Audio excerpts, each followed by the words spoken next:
Hello, good afternoon to you all. Good afternoon, good afternoon.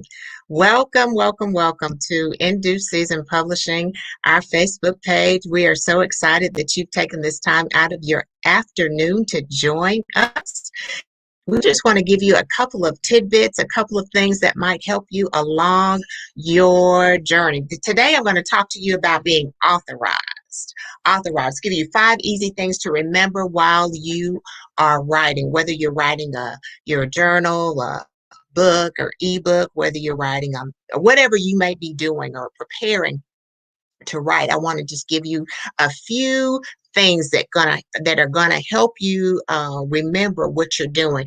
Every one of us has a story.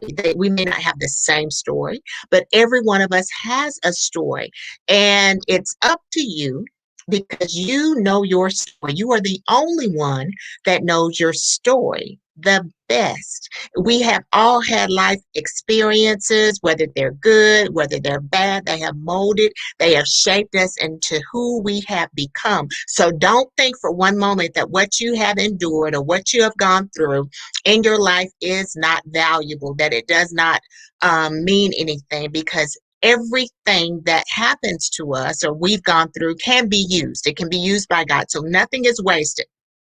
So I want you to remember that after you have, so for instance, now that you have decided that now is the time that you are going to write this book, or you've been commissioned, you've been mandated by God, or you've had this great idea to write your book, everything seems to be coming alongside to distract you, to discourage you, to keep you from moving forward and doing what you know that you are supposed to be doing. So first thing I always tell everybody is, after establishing or agreeing with God that this is the time and this is the season that you are supposed to write this book, you're supposed to write this thing, this curriculum, this poetry, the screenplay, whatever you may be doing, the first thing you need to do is to give it back to God. That's right. I said, give it back to God. He is the one that has given you this assignment in the first place. So he knows what it looks like.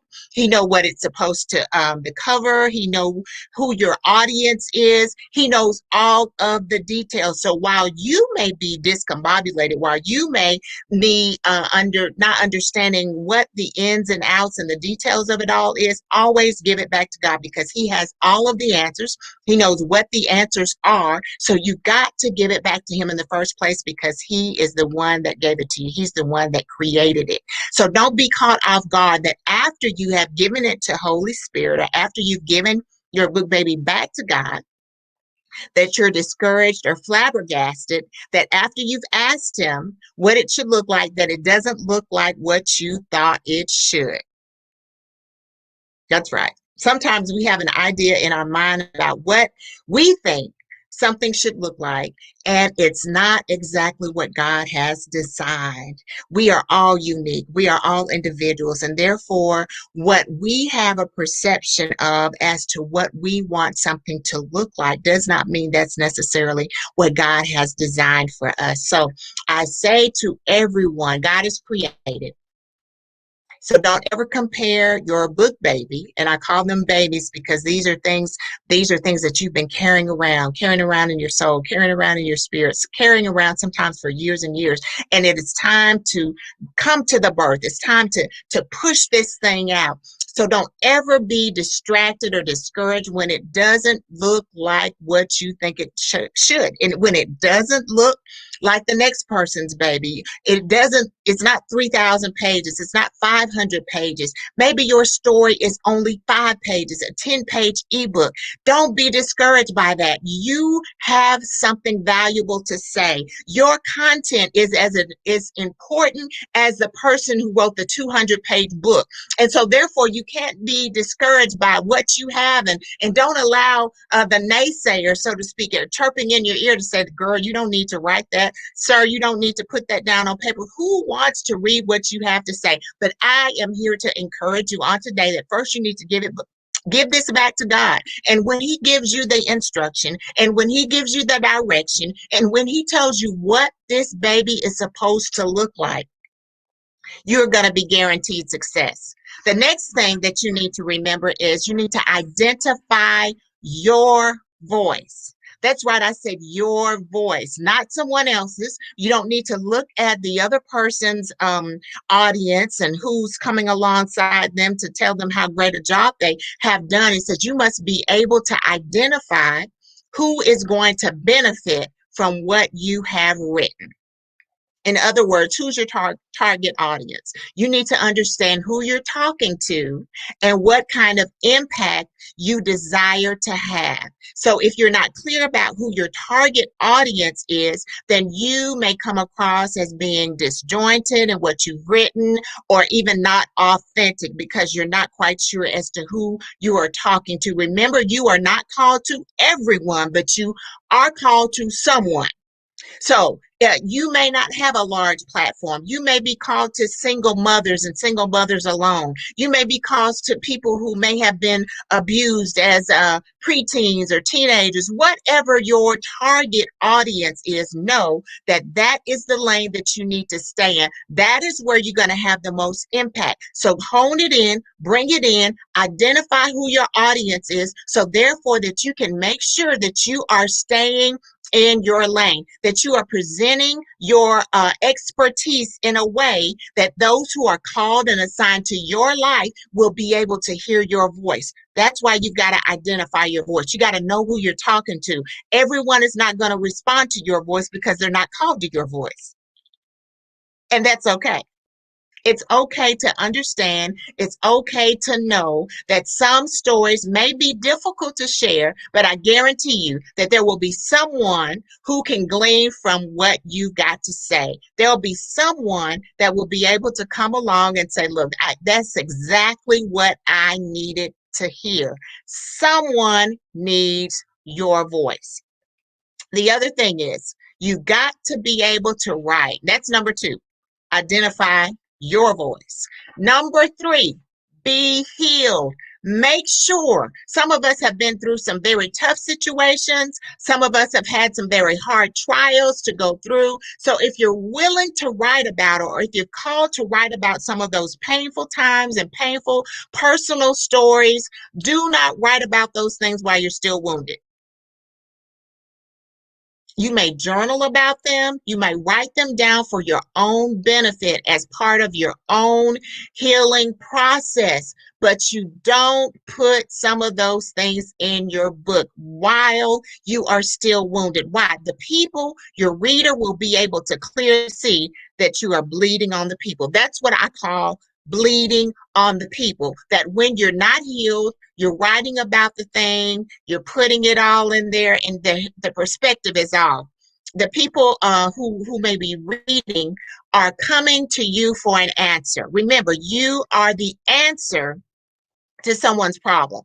Before there was a problem, you were created to be the answer. Your book is an answer to a question. Your book or your work is an answer to somebody's question, and they need you to write from a healed perspective, which means that after you have been healed, after you have been processed, after you have come through this time with healing, and God has cleansed you and helped you and assisted you, now you are able to help the reader. Now you are able to be able to assist those who you've been called to. So you don't, you can write from a perspective, not throwing everybody under the bus. This is your story. Write from a healed place. Don't write through a bloody season. Okay, so all of this, where you have been mistreated, all of us have been mistreated, but the truth be told, but many of us have also been the ones who have mistreated others too, right? We wouldn't necessarily want it in a book. But so the thing is this, once you have written your words down, they are there for eternity. They are out there for everyone to read. And as you grow and as you heal, guess what? Those words that you wrote in times past when you were still wounded are still out there. So that's why you need to take a breath. You may take a time. This may not be the time that you put your book out there. Wait until you're healed. This may be something that you put down or you table to another time, and that's perfectly okay. Your reader will want to know this. They'll want to know, how did you heal? How did you grow? How did you heal? How did you grow through this? We've all got some woe is me stories, but the reader is going to want to know, how did you? Yes, they read your story. Yes, it may have been hurtful. Yes, it may have been painful, but how did you get out? That's what they need to be able to see. Number 4, don't bow to the pressure. That's right. Don't bow to the pressure. Don't fall into the trap of comparing the length of your assignment to others. Your book baby, like for instance, my boys, both of my children were very large children. One was 10 pounds and 3 ounces. One was 9 pounds and 13 ounces. But the baby in the bassinet that was next to them were, 5 pounds, 7 pounds. Guess what? They were still a baby, and their mothers loved them just the same. So this is what I'm saying. Don't get caught up in comparing what you've written, the fact that your paper or your book is only 20 pages, your ebook is only 5 pages, as opposed to someone who wrote a 200-page book or manual or whatever they may be working on. Do not compare your book baby.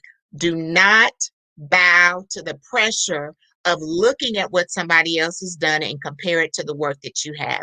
The thing you need to be concerned about is, is this completed? Is this impactful?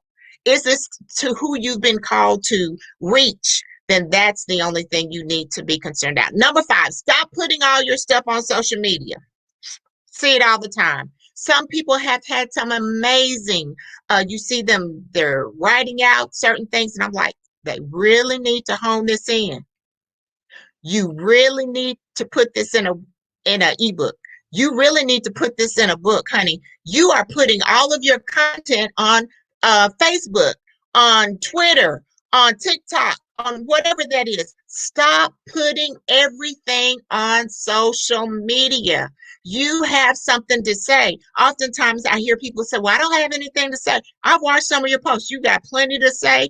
We've got plenty to share. You can help, you can encourage, you can build up so many others by some of the things that you have already written. But what you got to do is get off of social media, get your pen, get you a typewriter, my God. Get you a computer and begin to work. Work it out, write it out, type it out, and put your things and your thoughts to paper. These are some of the final little 5 things that I just wanted to share with you to help you to know. Always obey God. Remember, He knows who your people are. Okay? He knows who your people are. So you've got to obey Him, do what He said for you to do, stop procrastinating, and get to work. Happy Friday to you. I hope you have a great weekend and get busy.